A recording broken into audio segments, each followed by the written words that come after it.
আসবো এই সময় মনে হয় ম্যাডাম পিছন থেকে আটকাইছে, বাসন লাগবে বাইসে আসার চিন্তায় ও যতক্ষণ না আসছে ততক্ষণ হবে না। রাজধানীর মোহাম্মদপুরের শাহজাহান রোডে মামেকে হত্যার ঘটনায় গৃহকর্মী আয়েশা ও তার স্বামী রাব্বি শিকদারকে গ্রেফতারের পর কঠিন জিজ্ঞাসাবাদের পর ভয়াবহ তথ্য বের করল পুলিশ।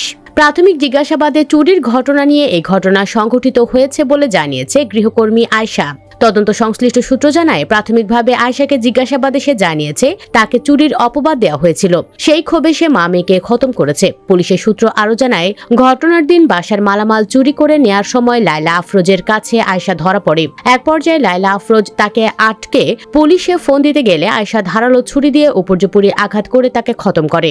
মায়ের চিৎকার শুনে ঘুম থেকে উঠে মেয়ে নাফিজা বিনতে আজিজ দৌড়ে ড্রয়িং রুমে এসে মাকে রক্তাক্ত অবস্থায় দেখতে পায়। ওই সময় গৃহকর্মী তাকেও ধারালো ছুরি দিয়ে উপর্যুপরি আঘাত করে খতম করে।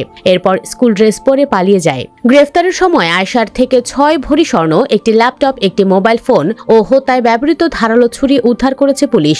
এদিকে দুপুরে মোহাম্মদপুর জোনের সিনিয়র সহকারী কমিশনার আব্দুল আল মামুন সময় সংবাদকে বলেন, তথ্য প্রযুক্তির সহায়তা ও গোপন সংবাদের ভিত্তিতে গৃহকর্মী আয়েশাকে গ্রেফতার করা হয়েছে। তিনি নলছিটি এলাকায় তার দাদা শ্বশুরের বাড়িতে আত্মগোপনে ছিলেন।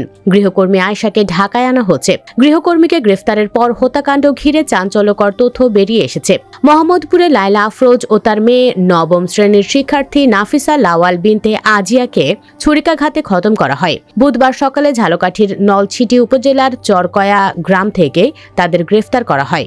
গত সোমবার সকালে শাহজাহান রোডের 14 তলা একটি আবাসিক ভবনের 7ম তলায় লায়লা আফরোজ ও তার মেয়ে নবম শ্রেণীর শিক্ষার্থী নাফিসা লাওয়াল বিনতে আজিজকে ছুরিকাঘাতে খতম করা হয়। জানা যায়, লায়লা আফরোজের শরীরে প্রায় 30টি ছুরিকাঘাতের চিহ্ন রয়েছে। তার মেয়ে নাফিসার শরীরে ছিল 4টি ছুরিকাঘাতের চিহ্ন।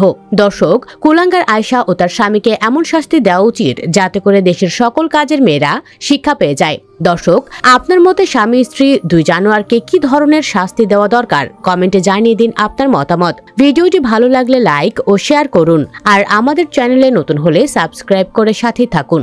ধন্যবাদ।